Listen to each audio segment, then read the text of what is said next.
Selamat pagi, selamat siang.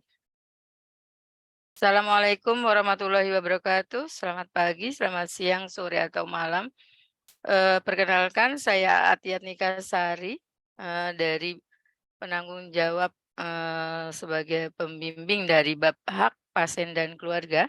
Pada hari ini saya akan menyampaikan sharing kepada Bapak Ibu sekalian terkait hak pasien dan keterlibatan keluarga atau kita lebih kenal dengan HPK dan sekarang ada penambahan menjadi namanya HPKK ya.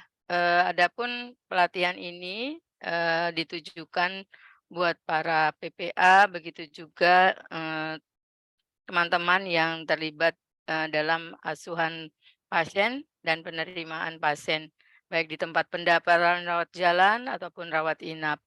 Utamanya juga di layanan informasi rawat inap. Begitu juga pada seluruh PPA yang terlibat dalam asuhan, pelayanan pasien. Baiklah, saya akan mulai, sharing kepada Bapak Ibu sekalian bahwa di dalam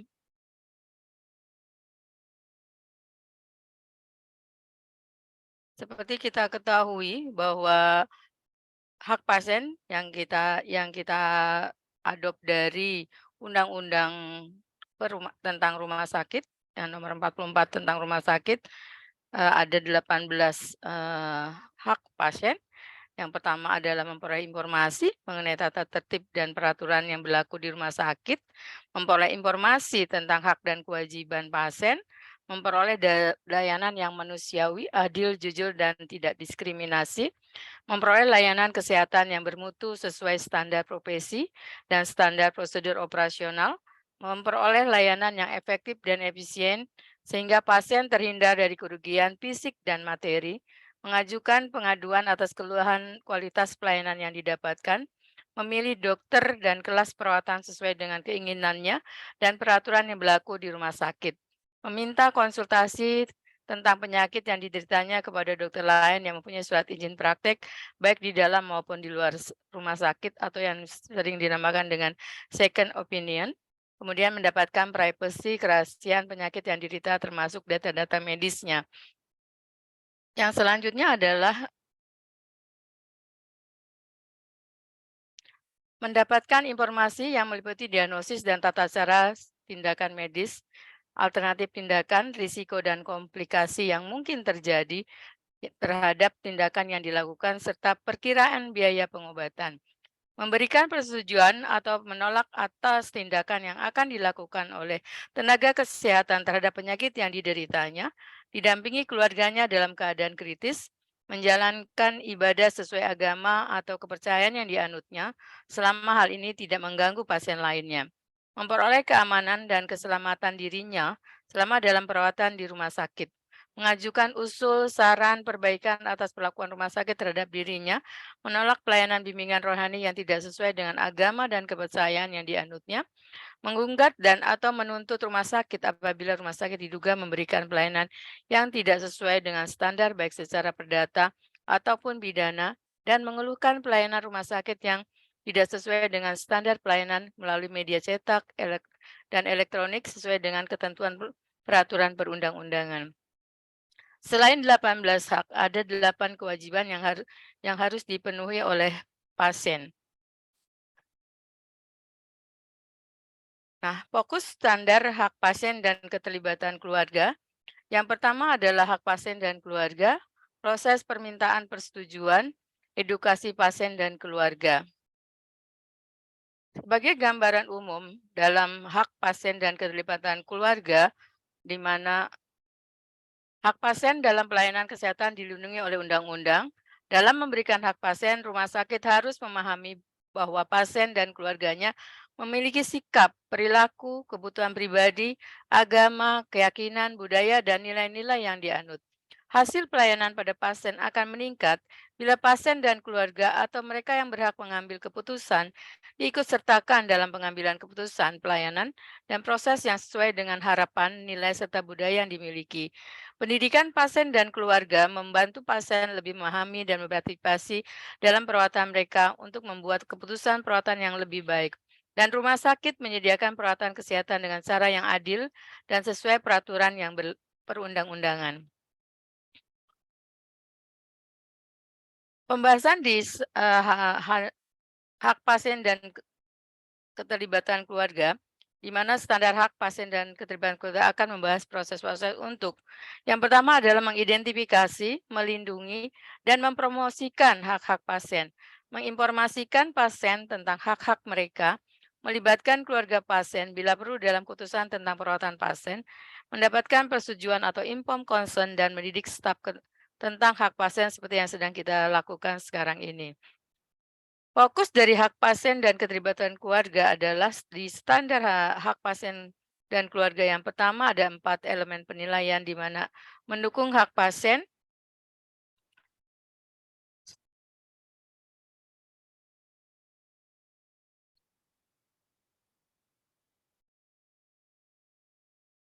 standar HPK 1 ada 1.1 ada 3 EP, standar HPK 1.2 ada 3 EP, yaitu menghormati harkat dan martabat.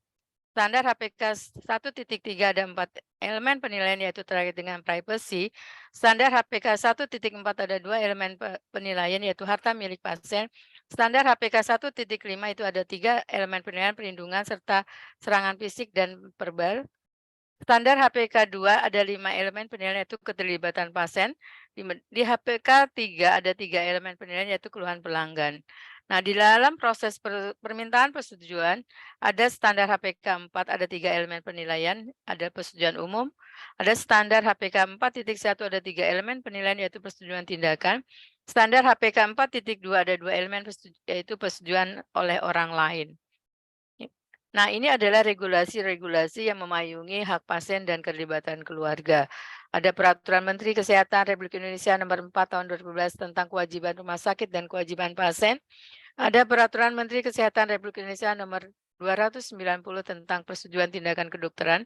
Dan ini ada Undang-Undang Republik Indonesia Nomor 44 Tahun 2009 tentang rumah sakit yang berisi tentang hak pasien dan kewajiban pasien, serta Peraturan Menteri Pendayagunaan Aparatur Negara Nomor 62 Tahun 2012 tentang pedoman sistem pengaduan pelayanan publik nasional.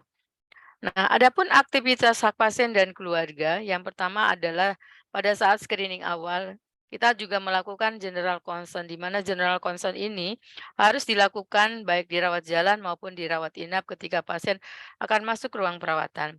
Begitu juga pada saat melakukan asesmen awal, baik di laboratorium maupun radiologi.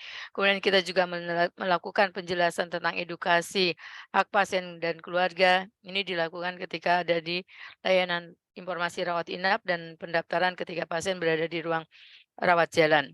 Kemudian kita juga harus memberikan perlindungan dan privasi dan rahasia pasien, penjelasan rencana pelayanan termasuk hasil yang tidak diharapkan. Kemungkinan juga pasien harus mendapatkan terkait dengan perlindungan keamanan dan keselamatan pasien dan barang milik pasien. Terus dilanjutkan juga dengan apabila suatu keadaan pasien sampai pada tahapan untuk tidak dilakukan resusitasi atau DNR, dan informed consent diperlukan pada pasien-pasien yang dengan tindakan atau prosedur pemeriksaan ataupun terapi, dan pasien diberikan kesempatan untuk memberikan komplain, mendapatkan second opinion, pelayanan di akhir kehidupan atau end of life, dan juga penanganan terhadap nyeri, dan terus-menerus dilakukan edukasi.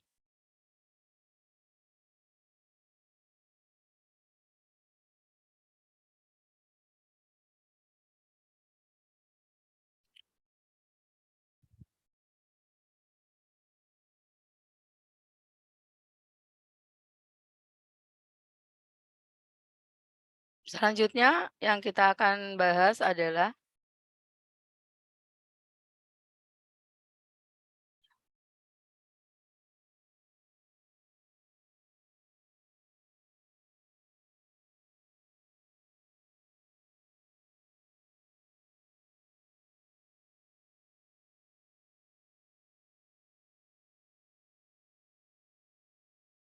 Pada fokus yang pertama, hak pasien dan keluarga di mana rumah sakit menerapkan proses yang mendukung hak-hak pasien dan keluarganya selama pasien mendapatkan pelayanan dan perawatan di rumah sakit.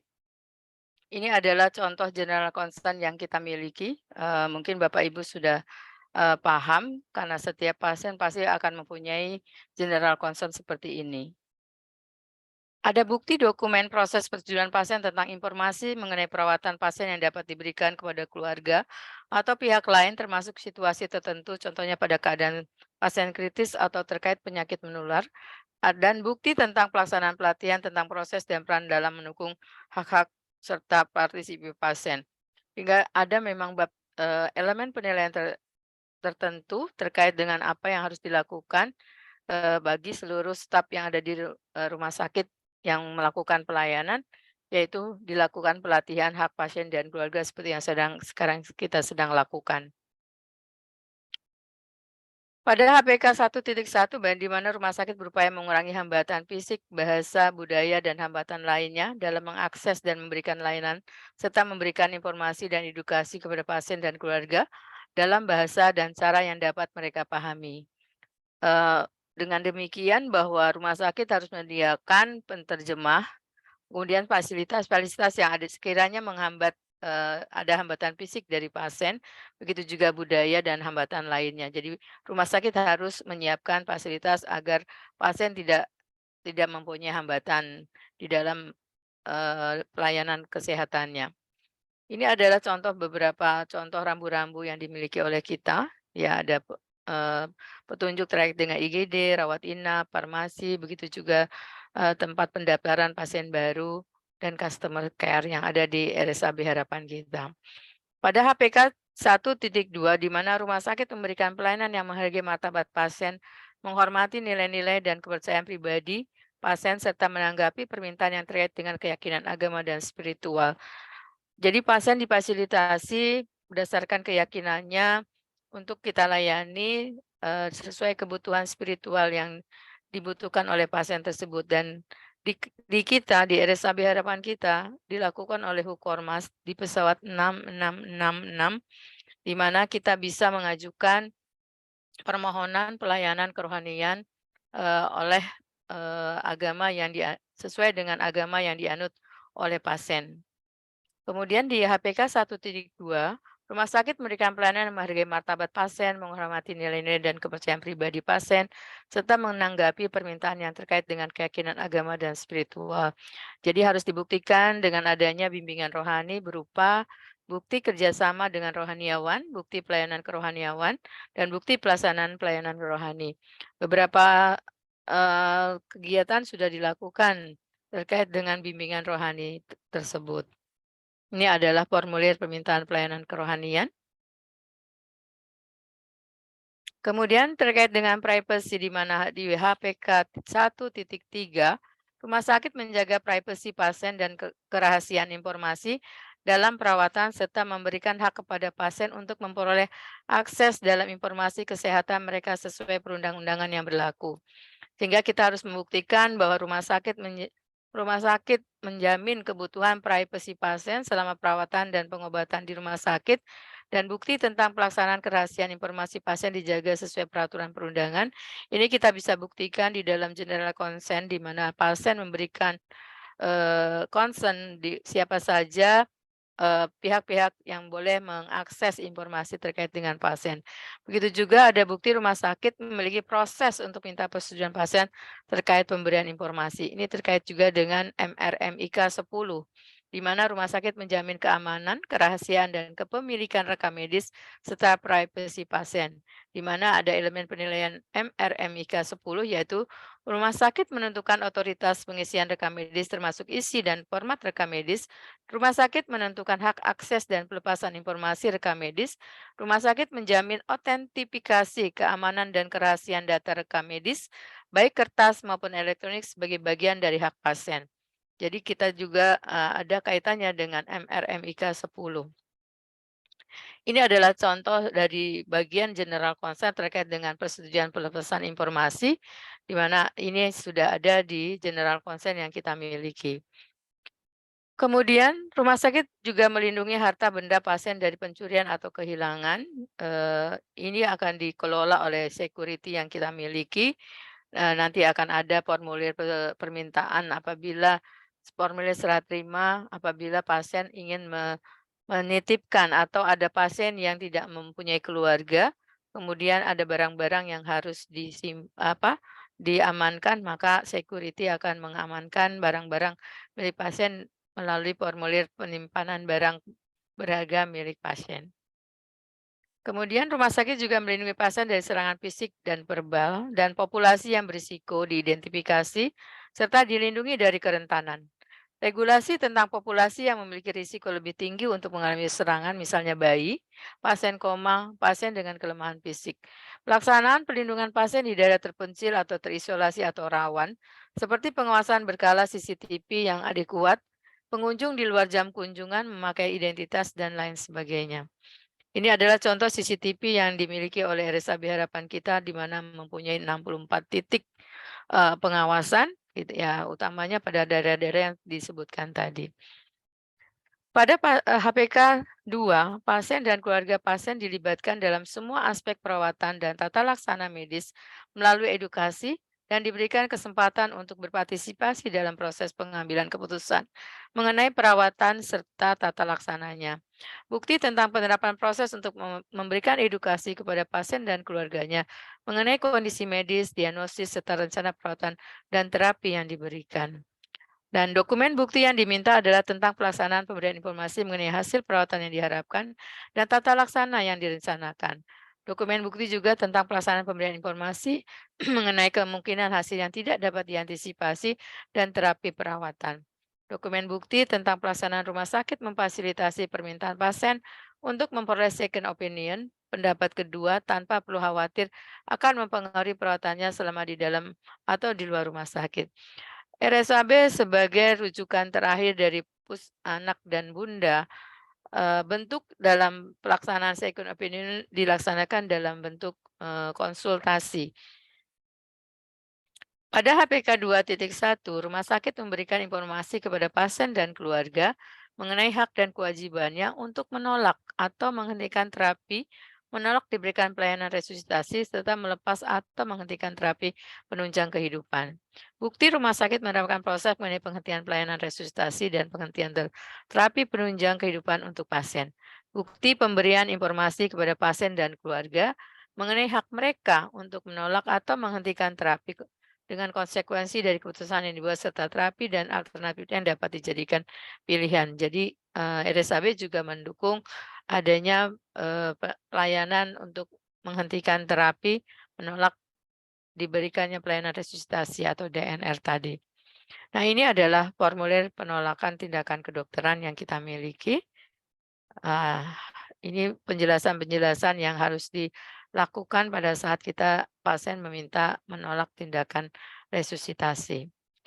Dan rumah sakit juga harus menjamin, penanganan nyeri dan pelayanan end of life, di mana rumah sakit mendukung hak pasien untuk mendapat pengkajian dan tata laksana nyeri, serta perawatan yang penuh kasih menjelang akhir hayat.